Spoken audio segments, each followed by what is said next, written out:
didn't mean to kill Austin. Ashley, I really didn't. I really think I did that. I didn't mean to hurt him. Before Dylan Shoemaker could even get situated behind the defense stand, he started crying and telling everyone how sorry he was. It is sad to see people commit heinous crimes and, as a result, have to spend their entire life in prison. But what's sad is seeing teenagers who could have had a great future spend much of their life in prison. Here is how they reacted in the courtroom when they realized the consequences of their actions would be brutal. Let's begin. Brandon Spencer. A man convicted of a violent crime here on campus got his long sentence today, and he did break down.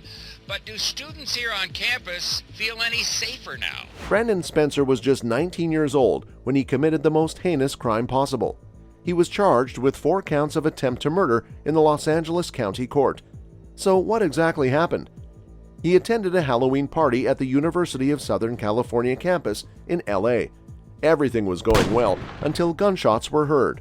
Everyone scattered and hid as they feared and anxious, not knowing what was happening. According to reports, Brandon was one of those people who was trying to run but was stopped near the parking lot and picked up by the LAPD. After questioning for a few days, he was charged with 4 counts of attempted murder. I'm sorry for what happened here, but I came to life in prison, and I'm not a bad person, but I made mistakes. But I'm not just some gangbanger that she tried to portray me as. 4 people were injured in the incident, but thankfully, no one died. Prosecutors argued that he was a gang member and the shooting was because he feuded with a rival gang member. Nearly 50 people were present in the courtroom. Spencer got emotional as the judge read the verdict. He started banging his head on the table. The sheriff had to restrain him and sentenced him to 40 years in prison. Shondell Jackson. Shondell was an 18-year-old teen when he was charged with murder in Milwaukee County. A violent outburst in a Milwaukee courtroom as a man fights with deputies following a life sentence. Jackson, along with his friend, was hunting for a victim. They stacked a 21-year-old boy named Potter in the bar. They stalked him until he left the bar and followed him. They demanded him to give all his money, but later realized he didn't have any to begin with. Jackson shot him and killed him. There's nothing that can be said to bring back our Nathan. But your sentence can ensure that Shondell does not have the opportunity as a free man to inflict pain like this again. Is there such thing as pure evil? We think so. As per officials, Shondell fled to Mississippi after murdering Mr. Potter. It was his uncle who tipped the police regarding his whereabouts. He was later arrested. During the trial, Jackson made gestures to the victim's family and was escorted out of the courtroom. He made it worse by leaving with a smile on his face. Jackson's mother heard about it on the TV and expressed deep regret in the courtroom. Hear it yourself. When I saw it on the news, I even cried. I'm like, oh my God, I can't imagine what that mother is going through. I never had a clue that my child had anything to do with it. My son is not a monster. He is not a monster. He later apologized for his actions. He realized the situation's intensity when he was sentenced to life imprisonment. I apologize for my behaviors. Please don't take my life from me. You can hear him cry and regret as the sheriff restrains him. Even his family members screamed at the victim's family. Deputies restrained Jackson with pepper spray, and someone in his family screamed at a member of Nathan Potter's family. His friend was sentenced to 12 years for acting as a lookout.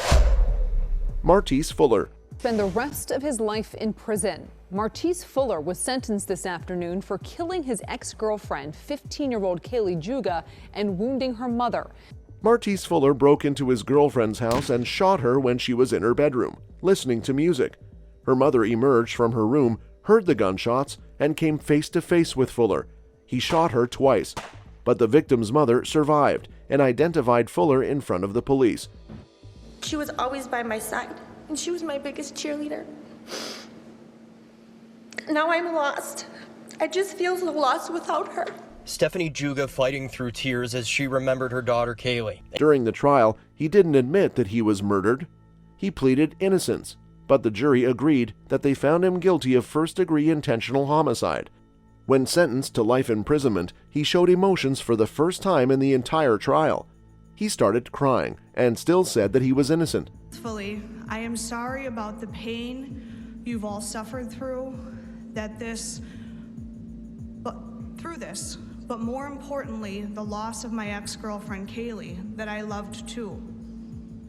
So I am sorry.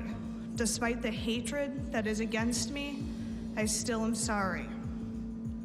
But I have to continue to stand innocent because I am. And I know that I've barely showed emotion throughout my time, but in all honesty, it is because it's hard to have tears left to cry knowing my mom lost a son, one of her children too. The worst is that he was just 15 years old when he committed this brutal crime. He prepared a statement, which his lawyer read on his behalf in the courtroom. Matrice wrote that he was deeply sorry for the victim's family and was aware of the pain the family had gone through. He also said that he loved his ex-girlfriend and the loss has deeply hurt him. However, he claimed that he was innocent. The court orders that on count 1, you are sentenced to life in prison without eligibility for extended supervision. You are, On count 2, the court is ordering 15 years in prison, followed by 6 years of extended supervision, consecutive to count 1. Jennifer Mee. Jennifer Mee was known as the Hiccup Girl when she developed a condition where she suffered from uncontrollable and continuous hiccups. She was 15 years old when she made headlines because of this strange condition, but once she was cured, the media was no longer interested in her. Who would have guessed she would be back in the news for committing a brutal crime? She made headlines for committing a first-degree murder when she was 17 years old. According to reports, she recruited 2 men, Lamont Noon and Lauren Rafer. Noon was her boyfriend during that time. She met victims online, lured them, and later robbed their houses with the help of Lamont and Rafer. She met a 22-year-old man online and lured him into a vacant house. Her 2 friends robbed and shot the man. They both got $50 for committing this heinous crime. Yes, they took the life of a man for just $50. Imagine the level of cruelty in their heart. All 3 of them lived together and were arrested within hours of the crime. Mee was in prison when she spoke to her mother and admitted she was involved. The call was recorded and ended up as evidence. She was found guilty by the jury and was sentenced to life in prison without the option of parole. The court also gave her 30 days to appeal. She broke down in front of the judge during the verdict. You can tell she wished she hadn't committed such a heinous crime at that moment. Listen to the judgment yourself. We, the jury, finds as follows: defendant in this case, defendant is guilty of murder in the first degree as charged. So say we are. Now you can see that Mee broke down right as that verdict was read. She was obviously hoping that the jury would convict her on a lesser charge, perhaps accessory to murder or manslaughter.